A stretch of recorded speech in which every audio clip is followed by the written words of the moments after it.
Hello, Grace, and welcome back to Cover to Cover. It is April 1st, and we're covering Judges chapters 3, verse 31, and then on to chapters 5 and 6.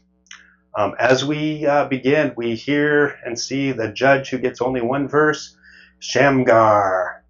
Um, Even though he only gets one verse, it says a lot. First, the cycle of the judges is implied. We can reasonably assume that Israel was oppressed. They cried out for deliverance, and they were delivered. Second, we have an outsized deliverance. The text emphasizes divine empowerment over material advantage. God can deliver no matter what the odds. And Shamgar is mentioned again in Deborah's song in chapter 5, verse 6, and is associated with Jael. And it says that in that time, travel was unsafe. The roads were not clean. There's a common ancient Near East and Mediterranean motif of heroes, like Theseus in Greek literature, who make roads safe. Roads are symbols of commerce and stability. Kings make roads safe as a sign of sovereign rule, and unsafe roads signify societal chaos. So pay attention to roads as a motif as you read the Bible. Whenever you see a road, kind of pay attention. What is it saying about the road? Question. If Shamgar shows that God can deliver with minimal means, why does Israel continue to fail? So next we have the story of Deborah. Deborah, Barak, and Jael. Deborah commands Barak to deliver Israel from the hands of Sisera, and Barak resists by saying, "I won't go unless you go with me." Commentators disagree on why he resisted, or even if he was simply requesting to have a prophet with him. In this case, it would be Deborah. But Deborah is clearly unhappy with this request. And she says, because of what you did and what you said, victory is going to come at the hands of a woman, and Barak will receive no honor. In the story that follows, we have an allusion to Judges 1:19, where it says that, if you recall in Judges 1:19, it says Judah was unsuccessful in driving out the inhabitants of the land because they had chariots fitted with iron. Here in Judges 4, we read that Sisera has 900 chariots. He is technologically superior. God's providence is clearly being showcased here. So did Judah fail because of the iron chariots? Or was that just an excuse? The book of Judges lets us sit with this ambiguity. It kind of gives us these statements. It doesn't really tell us one way or the other, just kind of lets us sit with that uneasiness. But let's continue. Just as Ehud's story had a trickster characteristics, so does this story.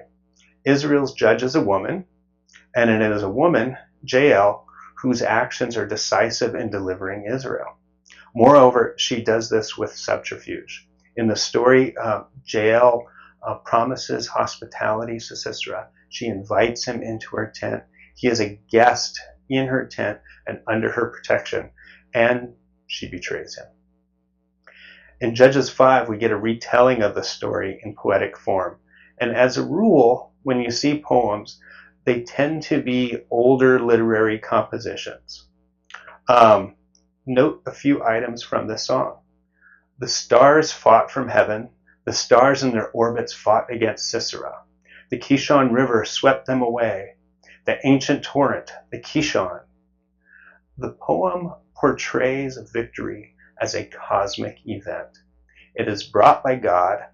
Likely the Kishon River flooded and wiped out Sisera's chariots, and the Israelites descending from Mount Tabor probably had the high ground. But the framing of it all is the idea of this cosmic victory, that God is in control, that God is sovereign, and that's where Israel's victory came from. Note also that some of the tribes of Israel are enumerated in this poem. Judah and the others are praised, while Reuben, Dan, and Asher are criticized. Commentators generally agree that the story is communicating that Israel is fractured and lacks a unified identity. So that's part of what's taking place at these opening scenes in Judges. Finally, in chapter 6, we come to Gideon. And this is a real turning point in the cycle of the judges. The first three judges, Othniel, Deborah, and then and Ehud. These three are kind of like the exemplar judges. Not a whole lot bad going on. They're there.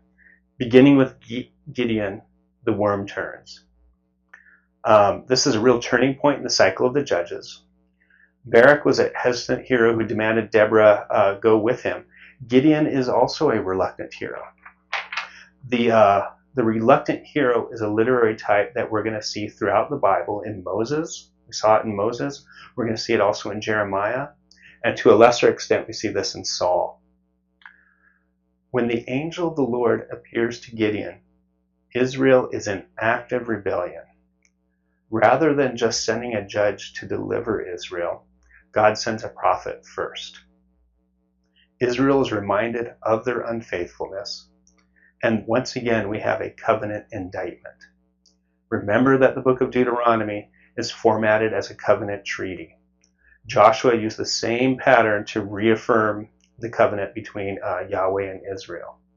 Here, the elements of that covenant treaty are recalled, and the evidence is presented to show them that they have broken this contractual obligation. When the angel of the Lord appears to Gideon, Gideon must tear down his father's altar to Baal. And true to form, as a reluctant hero, Gideon then demands proof from God that God will really deliver Israel through Gideon.